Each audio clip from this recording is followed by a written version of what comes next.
We are entering the panel zone. Hello, delegates. Hello, panel. It is so good to see you. Finally, we get to talk to each other. Do not be shy. I know you're already on the platform, delegates. You're already talking to each other. The guests are about to introduce themselves on our panel, and you can talk to them immediately. I'm not going to put you right at the end in the last 5 minutes. We're going to have that interactive conversation because we're virtual and we can do anything. So this panel is about reflections on change, roadmaps to recovery, and there's some excellent people who are about to speak to you, speak to each other. Hello, Supachai. Welcome. Tell everybody who you are. What do we need to know about you?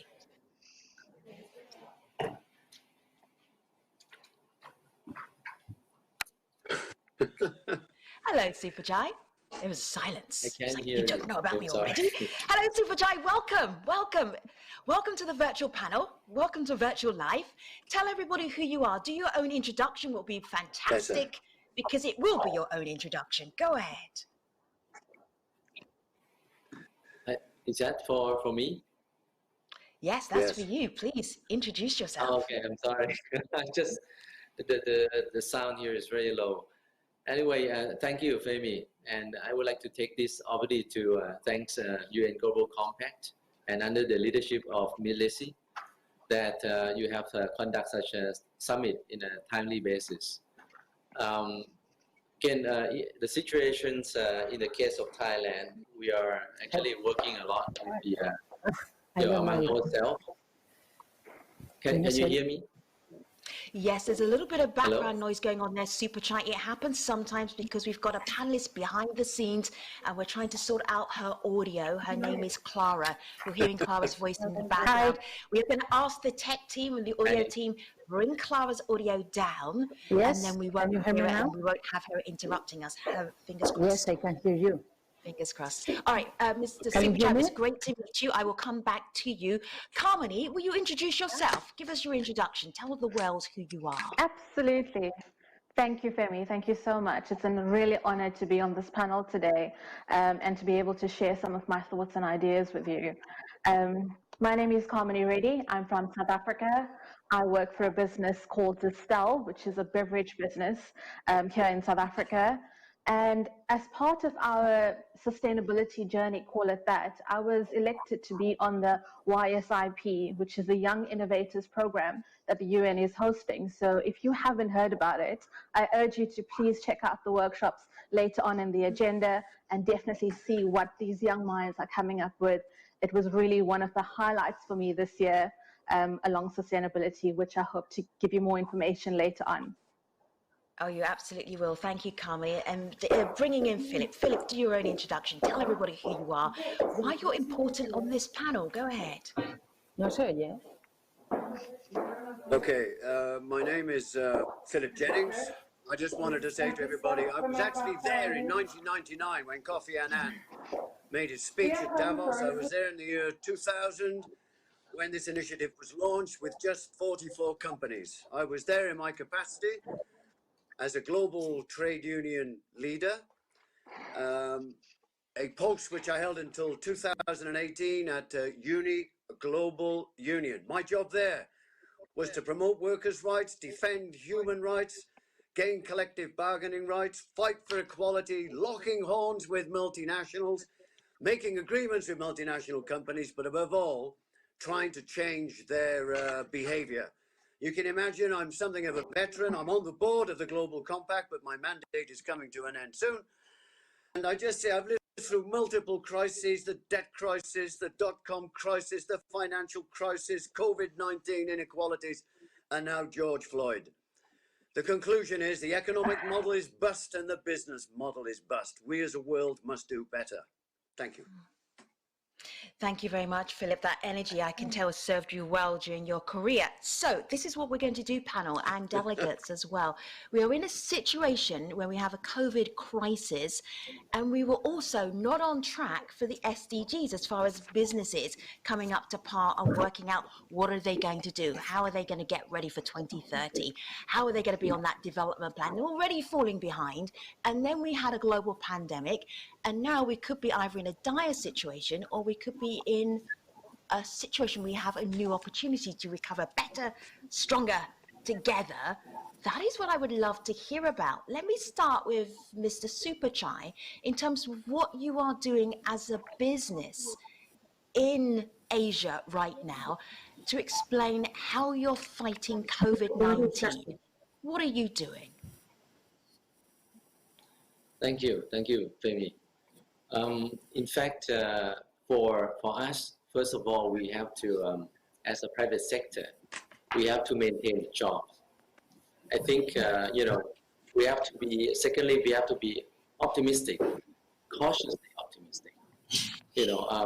Every measures that we wanted to keep our business running, the laying off people would be the last option. That would only add on to the burdens of the public.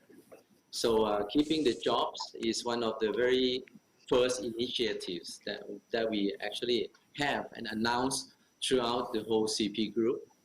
And this is also the advice that we also give to the government to try to maintain job and the business continuity. We have also initiate the help coming from our strength. For example, we are a food company. We have been supplying the food for all the 90 hospitals that are admitting the COVID victims, for example, and not only to the hospital, to all the doctors and nurses, and also their families members, because they have to stay away from their family members. It's already very tough for them.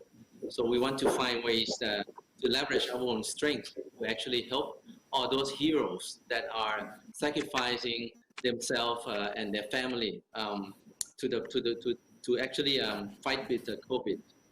Secondly, we also promised the public that we will build a mask, called surgical mask factories. And we did that in 5 weeks because we are very keen in terms of building the food factories, and we know how to work on the high standard factory. And especially for the surgical mask factory, that we are donating the whole factory that can produce 3 million masks a month to the hospital. So, Mr. Supachai, you sound like it sounds like you're incredibly proactive. I'm going to share this conversation with your co-panelists. So take a pause for a moment. In the background of our conversation as we were getting ready was Clara. Clara, technology 1, Clara 0, but Clara has triumphed and she's with us right now. Clara, so good to have you. Introduce yourself. Tell everybody who you are. Okay. Hello, everybody. Thank you so much. I'm sorry because the technology sometimes make these things. Okay. My name is Clara Arpa. I have a little family company in Spain, in the north of Spain, and we design, manufacture, and install field hospitals. So during the last month, we have been working so hard in order to supply some of the needs that have the Spanish government here in Spain and also in other countries around the world. Philip, I'm just thinking right now, as somebody who cares deeply about trade unions and workers, the workers have been on the front lines, those essential workers. Can you give us a couple of stories about what you know to be true right now in terms of workers and COVID-19? Go ahead. First of all, we are pleased that the world has woken up and recognized that the people on the front lines of this crisis are the most vulnerable. They are the worst paid very often. They have poor working conditions, and they are in a situation of basically being in work and being in poverty. And therefore the world has woken up to this. I think the new movement everywhere has taken very in ensuring that people are not left behind in this crisis. There are 150 countries have put pressure on their governments, put pressure on employers to ensure that their protection, so people don't fall destitute. Being the essential voice, where that voice hasn't been listened to, we have taken to the streets. We have taken. They've fallen in love with their public services again, if ever they ever fell out in love with them in the first place. They've also shown that with dialogue, collective bargaining, and recognizing workers' voice, you can come through this crisis in much better shape. We have been the essential voice for those essential workers. Today, there's action taking place worldwide for cleaners and security guards. It's an international day of justice. Without them, we would have been a lot worse off in facing this this crisis. Carmony, I hear you doing and there's something that I know that I want to tap in and that you've recognized is that the way the world has come together mostly to tackle COVID-19 is not the way the world looks at development at all. Can you pick up on that idea? It's yours. Absolutely, absolutely. I go back to the first time that I heard about this virus in Wuhan. I was lying in bed, woke up that morning, scrolled through my news feed and heard about just a brief story covering this virus. And before I knew it, it was a global pandemic and everyone's up in arms and everyone's being mobilized, to fight this dire threat that we're being faced with. And both from an economical perspective, Philip's mentioned mobilizing healthcare workers, different services across the industry to actually go up in arms and fight this battle that we're faced with. I admire the way that business and sector has come together to put aside differences, competition, and profit and loss statements to actually find a place to survive this pandemic that we're facing. And it's, redesigning of business models, mobilizing groups within businesses to actually focus on crisis management, or how can we actually help industries like the healthcare, broken healthcare systems, especially in a country like South Africa, really focusing on healthcare and getting supplies to the most vulnerable communities, which is in abundance across the world. And I always wonder, if I look at the moment that I first read about COVID-19, at the time it wasn't even given the name COVID-19, and if I look at the time period it took and the amount of passion that industry put behind fighting this pandemic, I always think we had less than a week to actually mobilize various sectors in South Africa to get behind this. But we've been hearing about SDGs, which are real threats, and we've got such a in not sufficient time or insufficient time in some cases to actually mobilize ourselves to get ready. Imagine if we had this kind of warning come pre-COVID-19 to get ahead of this and to really start making a difference. So for me, it's a matter of, instead of waiting for this disaster to happen, and we can learn from this, we know we can become an agile society, and COVID-19's proven that to us.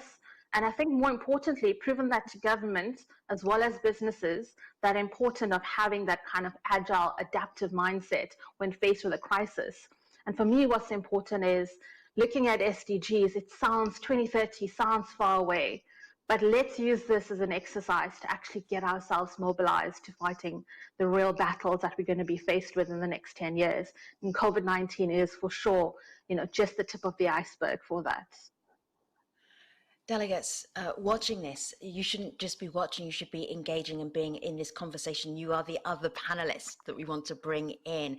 Our thoughts, just so you know exactly what we're talking about in this panel, is how does business unite, look at what's happened during our global pandemic, and then work together to push forward with the SDGs. We have 10 more years before 2030. How do we take this crisis, and I call it making champagne out of lemons, not even lemonade. We're going to go that extra step and go to champagne, okay?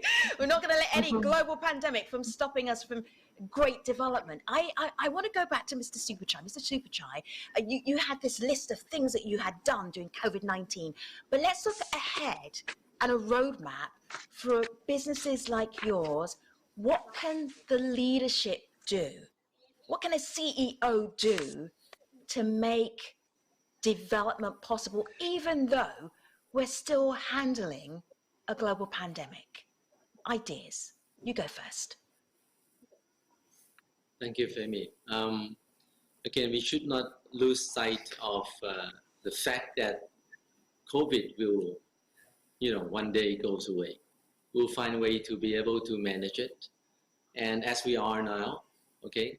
And in the bigger picture, there are many other things that are impacting the world economy, such as climate change, waste, pollutions, etc., etc. All these equality issues, the unemployment issues. So those are the issues that we have to not lose sight of. And as a private sector, we have to help ourselves, but also at the same time work with the government. And this is, as we have the saying among the private sector, that a crisis always come with great opportunity. And for this, we can actually transform our business. We can actually really change our culture. And we really will be training our leaders across the organizations to be more innovative, to actually be more sacrificed, and to actually also train even our workforce to look at how can we actually Mr. Supachai, I understand this, and I think this is fantastic. Are you doing it? Do you have the plan? Are you thinking hopeful thoughts? Because we only have 10 years. Yeah. Well, thank you for the questions. We have to make the best out of the situations, and we have to plan. Why we actually we have to look at how we face the crisis and prepare ourselves, such as cutting costs. Okay, at the same time, maintain the job as long as possible. At the same time, don't stop investing. Do not lose confidence. We just have to weather the storm maybe a year or two, and it will be over. So what make the depressions happens, or the Great Depression happens, is because people or the business, private sector, lose the confidence. So this, we have to look at things long term, in the medium term and long term, and that we plan our business the same as before. We just have to be more cautious on how we actually mobilize our resources. Okay, I hear you. Carmody, go ahead. Sorry. Go ahead. This is such a great point that you make, Supachai, in terms of, going ahead and planning for the very, very apparent future that we all know is coming. For me, it's like the never normal. We always hear in the news and broadcasts that as soon as we get back to normal, we're going to be doing X and Y. And for me, this is the normal. And I feel like society and businesses need to really engage themselves and immerse themselves in this level of uncomfort that COVID-19 has brought. Because this is the apparent future that we're all faced with. This level of uncomfort is going to be the kind of skill and the emotion that we need to harness solutions to tackle those SDGs that we're sitting with and facing with. And I think the more that we kind of harness this ability of being uncomfortable and looking for solutions in this uncomfortable environment, the closer we'll get to tackling some of those real concerns set within the SDG objectives. Panel, I want to put some questions to you from our delegates. Let me just share this with you. This is from Shushil Raj. Hello, Shushil Raj. Thank you for being in the conference today. Shushil says, how do we bring in the voices of communities speaking about racial, economic, and social justice to reimagining our systems and build back better? What can businesses do in this regard to help change the system that is not working? All SDGs are interrelated, but which SDGs can be priority area of focus? Now, if anyone knows the SDGs, it's like, there can be no priority of focus. They're all, you have to do all of them all together, all of the time. You cannot pick your favorite ones. But this idea about racial, economic, social justice, who wants to go first? Philip, you mentioned George Floyd. Of course, he was the African-American who was killed by police a few weeks ago. You mentioned him. He has been mentioned in this conference. Why? We need, first of all, we need a new social contract to achieve a just recovery. If there is no social contract, there will be no just recovery. And I like the point that the question made about how do you give recognition to these communities and voices? We have a fundamental problem in this world about the lack of respect for freedom of association and collective bargaining. If a union can't organize, if they can't breathe, if they can't negotiate, then how are we going to achieve equality, racial justice and fairness at the workplace? And we have a crisis. I call it, it's a kind of 80-20 rule that I've noticed in the compact. 80% of the businesses say they have a policy on the labor rights side, but only 18% of them are doing anything about it. And when you look across the board, some of these major companies score 0. I'm talking about Amazon and Apple and Intel, Walmart, McDonald's. Their labor rights performance is appalling. So therefore, there has to be an understanding that the union movement and those and communities need some respect and need some representation, and then we can build what I would say the contours of a just recovery. Labor rights, human rights in this world are in crisis. Therefore, the people dimension of the just recovery should mean in the Global Compact, every single employee in the Global Compact should have a living wage.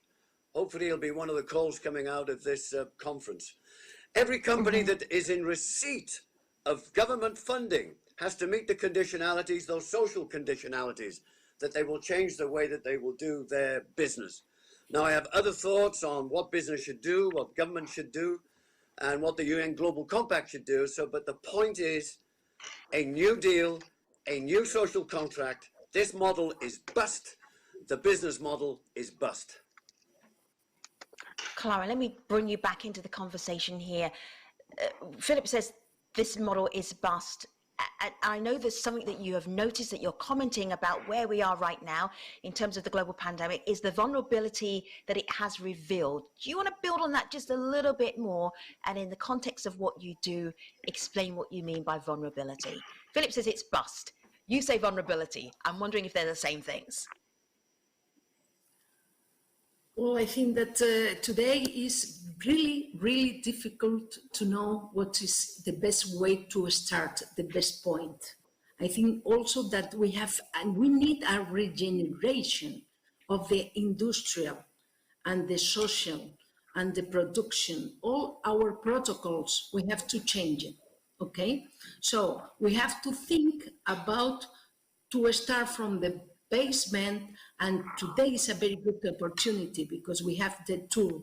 The tool is the agenda, the tool is the SDGs, and I think that if we, in that moment, rethink and really take the agenda like the heart of our strategy, our business strategy, we can change some of the lines that we are not doing in a very correct way. So we have to think that we need 3 things. We need, of course, the social commitment in the private sector, as Philip said. Social commitment in the private sector. This is the first one. The second one, we have to rethink about our protocol, how we produce our services, our product, how we do it. We need to do it in a sustainable way, so we have to change this kind of make products. It's very linked with the 12 principle. And the third one, also, we need to protect the ambience, the environment. But all of this is not possible if we don't have the fourth one. And the fourth one is a good governance, a very good governance that now I think that in all our countries, we need to rethink our governance. Mm-hmm. What I'm hearing from you, panel, in all different kinds of ways is we need to just rethink. This is an attitude change. It's a mindset change that has happened because all of us have had to stop around the world. Our economies are shut down. Some of us are still in lockdown, and we're having to think, how do we achieve our goals? I have a couple of questions here from our audience, our delegates, and I'm going to start throwing them out to you and you can respond. This is Charles Watts. Hi, Charles. Thank you for being in the conference. Charles talks about regulation. He says, we need to reframe regulation to protect. Regulations are public protections. Companies that want less regulation are saying they want less public protections, which is unethical and corrupt. So reframing is social change. Who wants to take that? Who are the business people in this discussion? Mr. Supachai, do you want to try that on regulations? Do you think regulations are going to help us or hinder us as we look forward to the next 10 years of development? Thank you, Femi. It is, a great opportunity to make a lot of reform. Without the crisis or this pandemic crisis happening to us, maybe the private sector or the government sector, this is the time to actually transform and reform. So talk about regulations, any regulations that is going to help the recovery of the economy, create, jobs and lower the unemployment, and talking about the opportunities, educations, future workforce, all of these changes can happen now. And the government or the states, each of the governments should take this opportunity to push for the change. This is when every parties, including the people, are very open to change, be it private sectors and all across the industries. So I think it is about time, and it is a good time to push for all the reform and changes. Yes. I think. I have another. Yes, Philip, go ahead. Yeah. I think Charles is on the right line. I think many governments have been held hostage by the private sector. Regulation bad, governance bad, and this crisis has shown the price paid by people because of this deregulation, this neoliberal argument which tries to diminish the role of the state. The answer from the people is they want strong government and they want stronger public services. I think what it's really about is the rules of the game, and voluntarism is not going to get us to the new place, to a just recovery. Therefore, I think it's crucial that we have a mandatory human rights due diligence legislation which applies throughout the UN system. We have a business and human rights, the so-called Ruggie principles. The European Union is going to be working on this. Other governments are thinking about this, that you have mandatory due diligence. Unless you change the regulations and the rules of the game, you're not going to get better behavior. We have to change the way business decisions are taken. And it all depends who's around the table. If you look at the representation of women in boards of directors, where are we? Where is the level of representation in business management? Where are we? And racial minorities and so forth. Can we have a regulation that all businesses pay their taxes, that the game of tax evasion and tax avoidance is over? And all this means we want businesses for the public good, for the common good. And that means a change in business purpose, away from this kind of slavish adoration and kowtowing to this idea of shareholder value. Society is lost as a result. And I'm afraid to say we've been treated like lemons, and there's just a few of them drinking champagne out there, Femi. Thank you. I am hearing some vocal comments from people. Go ahead, speak up. Just building on Philip's discussion, I think I completely agree. And I almost want to urge industry from here on out. I've been in business and I've seen businesses always getting passionate behind that volume and net revenue number. And their business not achieve certain results by a certain quarter. You don't just sit back and, well, this is how this fiscal is going to end. Can I see an SDG value and an SDG target attached to business algorithm for net revenue, volume share, and SDG? And I want to see passion and units and teams mobilized when those SDG numbers aren't being achieved each quarter. And I want people within business to get angry and put efforts behind it to make sure that it happens, just as they would behind net revenue. And that for me is when we're going to see real change behind achieving There the we are. goals that we need to do. This is spooky. It's almost as if Good the point. delegates are on the same wavelength as you are. Let me share this with you. This is from Hazel James. Hazel James is one of our delegates today. Question for the panel, capital letters, yelling it out at all of you. Do we need a global public whistleblowing platform that names and shames companies whose activities go against the SDGs? A platform that all members of the public can contribute to. Reputation could be a key lever in driving change. It's almost like the SDG police force out there. Clara, your thoughts about that? Somebody out there telling you if you weren't doing the right thing as far as the SDGs are concerned, you are in trouble. The public is watching you. Clara, is that workable? Okay, I think that could be great if all of the companies are able to make our best effort so we can show how we are doing that. From the small ones to the biggest ones, all of us have to be do a good disclosure about how we want to change that. So I think that should be great if we can show to the rest of the people how we can progress little by little because we have our KPIs, and then we need to show how we can get a little bit more every day, every month. I think that it's very, very important.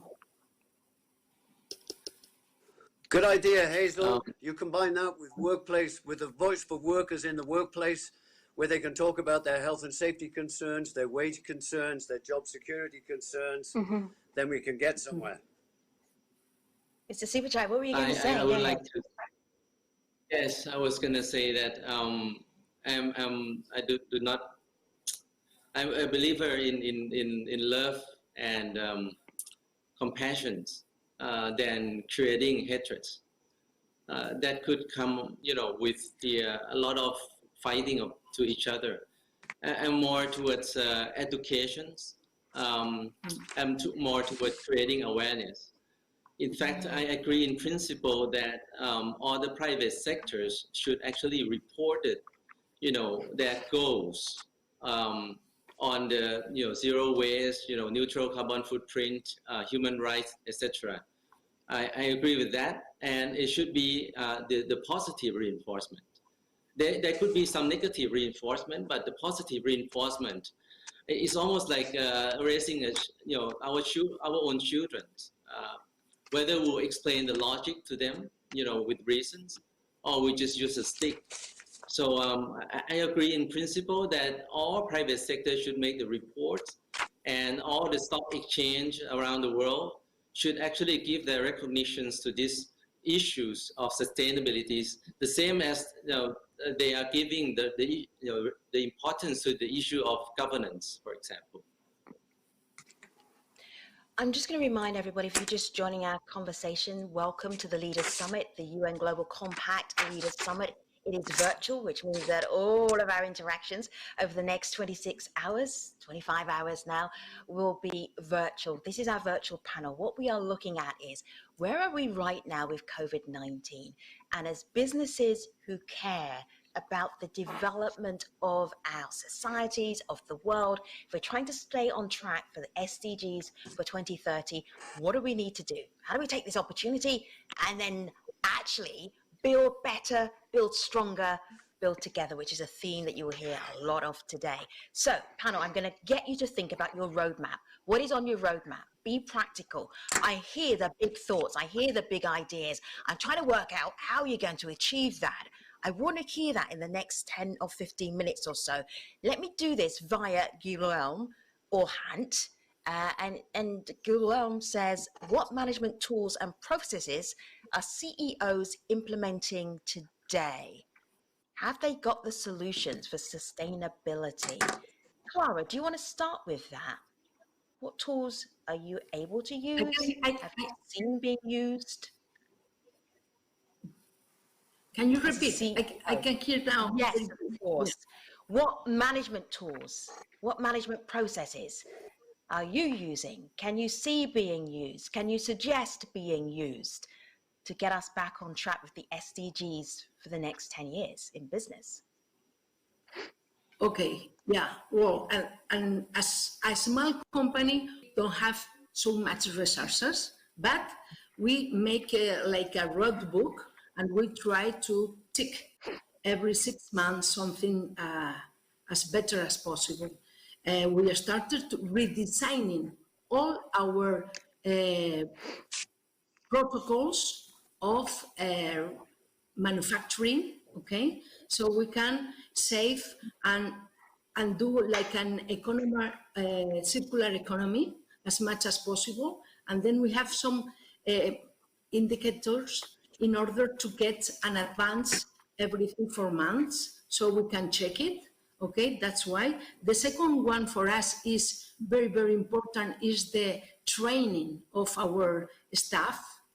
We did a personal career for each one of our employees 3 years ago, so we can check how they are improving their skills, their capabilities, because we know that at least it's 3-4 months, there are new skills that they can get. So they can improve even the category of their labor, so they can improve the income.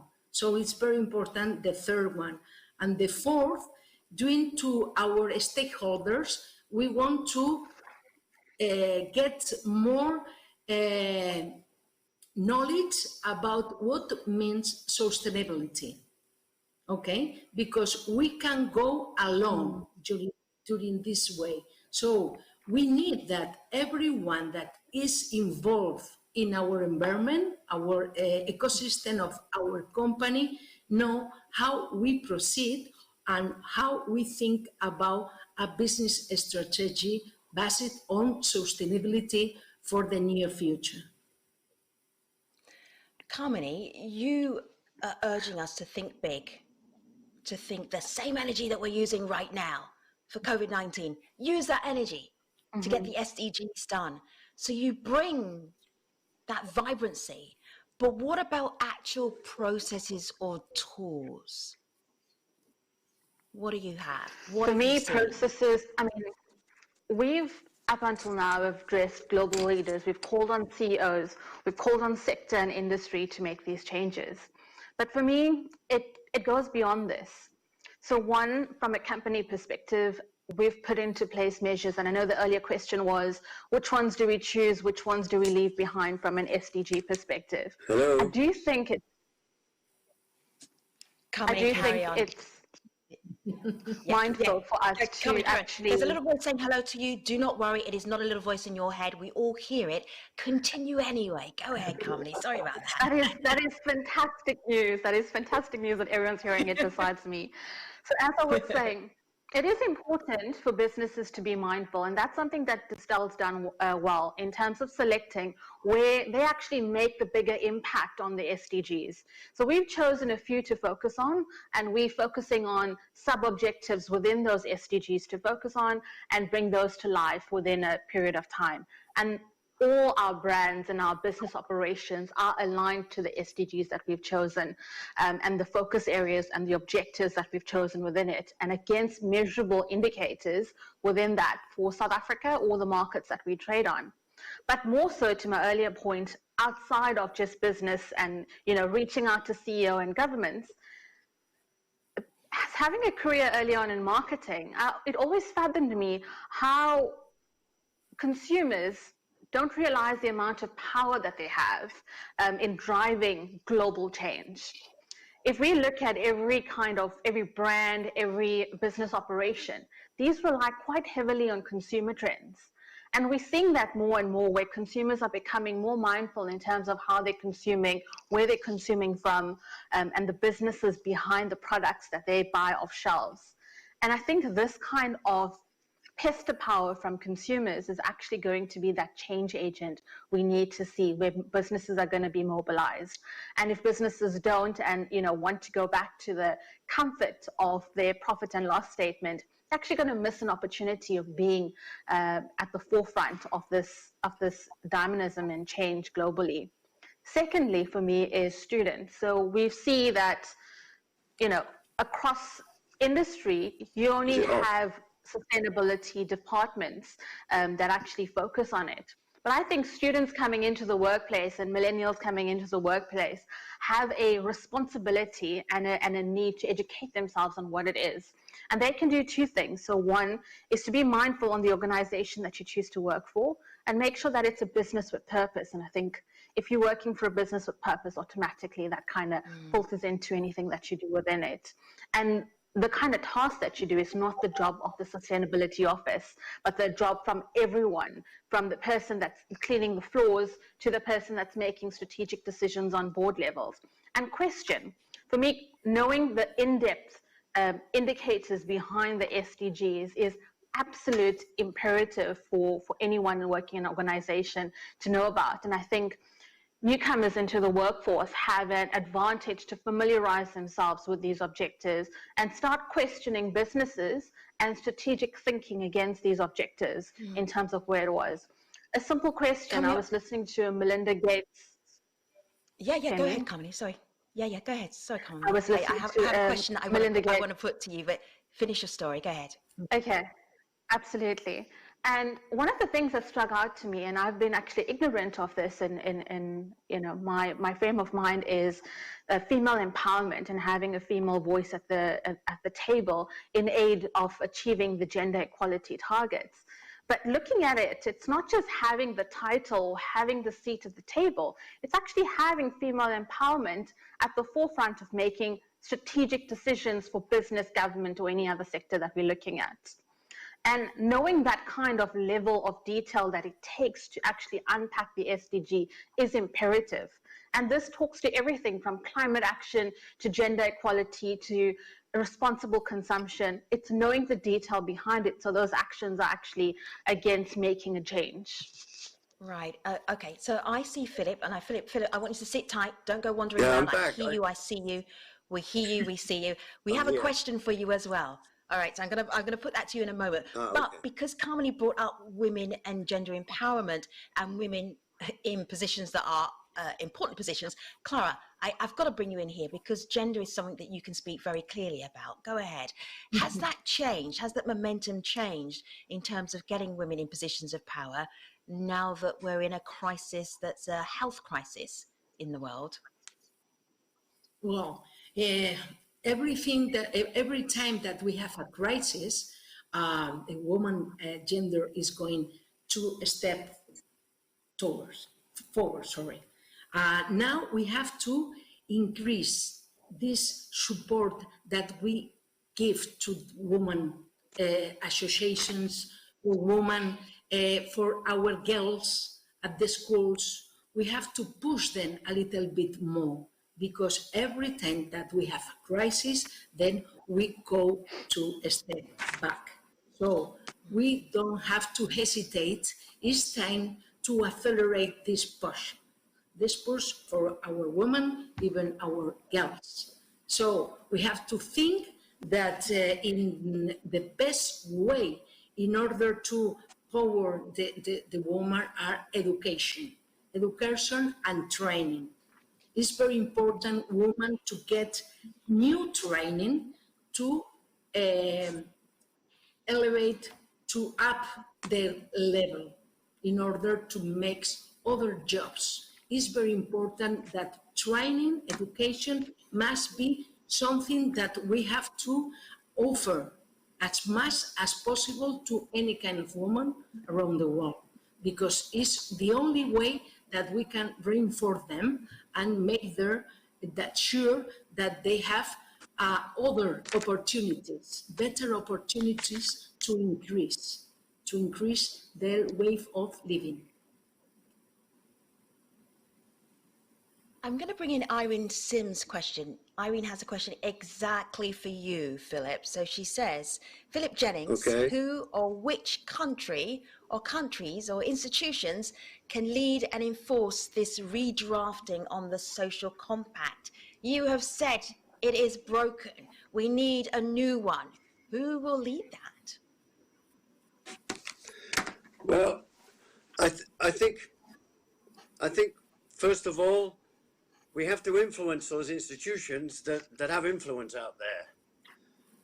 So we've been persevering at the G20 and the G7 to try and get this message across about what a social compact should be all about. We have been hammering away at the IMF and the World Bank to try and get a new message across about what a social contract looks like there. We've been working at the OECD to try and get the message across there, the International Labour Office and elsewhere. And also in the national context, one of the lessons I hope that all governments everywhere will learn, that those who have come through this crisis best have listened to their workers, had dialogues with their labour movement and civil society, respected them, relied on them for advice, and better systems of. Clearly, there are examples in the Nordic countries where we always tend to use as an example. But the fact of the matter is, having that voice and having that seat is important as those institutions. And also, as lockdown ends, that there will be a new momentum emerging. The Fridays for Future movement will start marching again. Workers will start marching again. And to this will be climate change, social justice, and peace. So also, please, the business community is well organized. They're always telling us about the millions of organizations that they represent in chambers of commerce. They also have to get a message about, and they should not tolerate what we see. I think when we look at the stats, chief executive officers are not putting the SDGs to their boards. They're not putting the 10 principles to their boards. And if they're not putting to them boards, then the board is silent, maybe ignorant, or maybe they prefer it that way. I think it's really important that CEOs embed this. Secondly, you asked for practical action, supply chains. Every CEO that has a supply chain has to undertake a due diligence operation to make sure there are no adverse consequences on human rights. We know from our experience in Bangladesh, and when I was back at uni, we had the Bangladesh Accord, which is still there. The company said, no way can we have a legally binding agreement. What's happened? We had 250 companies signed up, a legally binding agreement, and behavior changed. And finally, global agreements between the workforce and the company to ensure that basic rights are respected.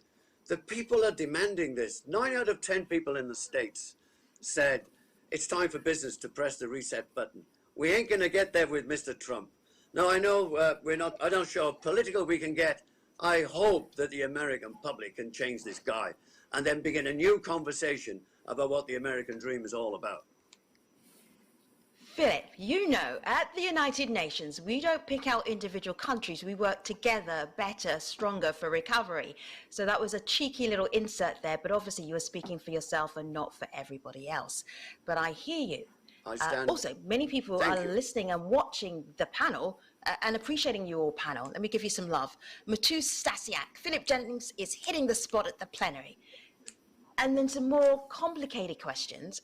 And this is really about the informal economy and daily wage earners and how they can have a sustainable income, sustainable life, work in a pandemic situation.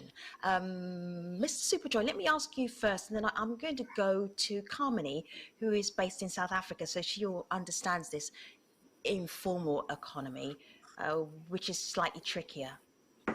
Mr. Supachai, you start first. You said you've kept jobs, so maybe that is one way that the companies have held on to their employees and continued to pay them. Tell us more. Again, for as a CEO of the company, first of all, you have to recognize in the bigger picture of what really is the cost of your business. And the costs come from a direct cost, you can see very clearly, but also the costs that come from social unrest come from the instabilities, political instabilities, come from the environmental issues, and therefore you also take responsibilities for the job security. In fact, I think that one of the way to get the private sectors to kind of aware and undertake this part of the responsibilities is how the private sector actually continue to train their workforce and to upskill and reskill their workforce. And not only that, the private sector should actually not only comply to just the existing law on, say, how you compensate the employees if they leave their job or they have to leave their job. But in fact, the private sector that would lay off people, okay, they actually have to take up more of their responsibilities, seeing through that those people actually can find a new job and also with the right skill sets. So private sectors would become also in itself an institution whereby giving education and training to really also really see through that where those employees who you could be viewed as the student of the institutions, right? Yes. Pursue their next career. So this is the part that we should be.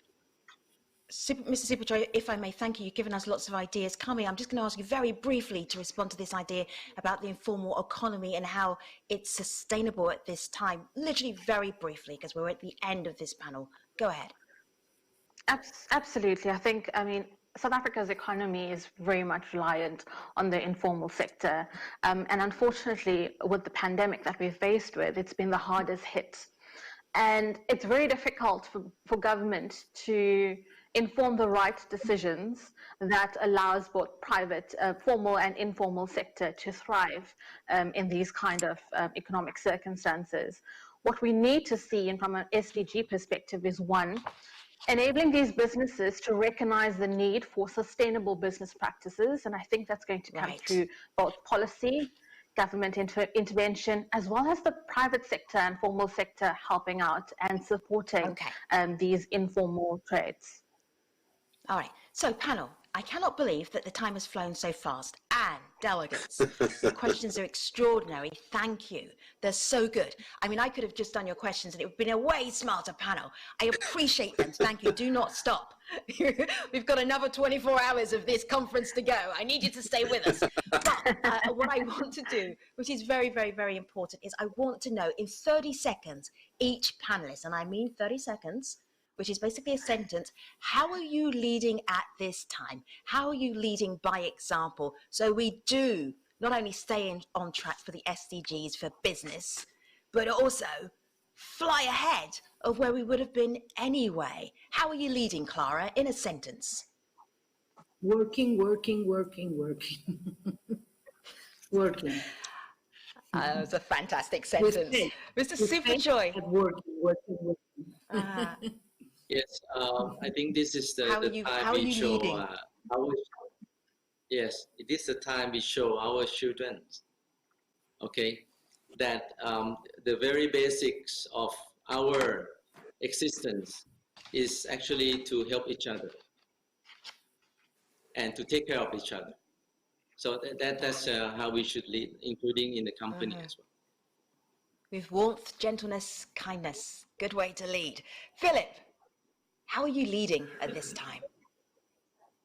Well, I was just beforehand, I was listening to Sam Cooke's song. It came on the radio, change is going to come. And he said it's been a long, long time coming, but I know change is going to come. My job, because I'm now president of the International Peace Movement, but still have my connections with the world of labor, is that the time is here. And it's a time to raise our voice, to protest, to demand change, to take to the streets, and not to be fearful. We have to be liberated from fear and to show that there's an alternative. and then we can get things done. We lead by example, we lead with our policies, and at the end of the day, if we lead, have this spirit, have this desire, we build the momentum and we build a future that we'd like to see.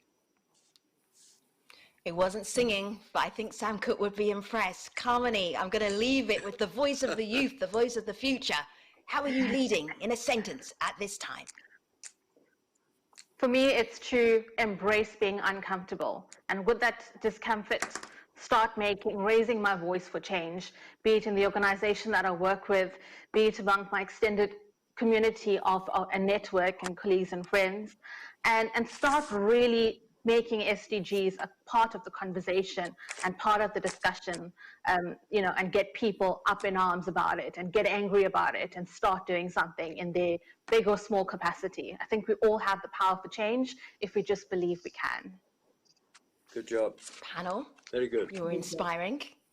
Thank you very much for spending the last hour with us at the Leaders Summit, the Virtual Leaders Summit for the UN Global Compact 2020. I will now release you. Thank you very much indeed. Take care, everybody. Thank you. Thank Thanks, you. everybody. Thank you. Take care.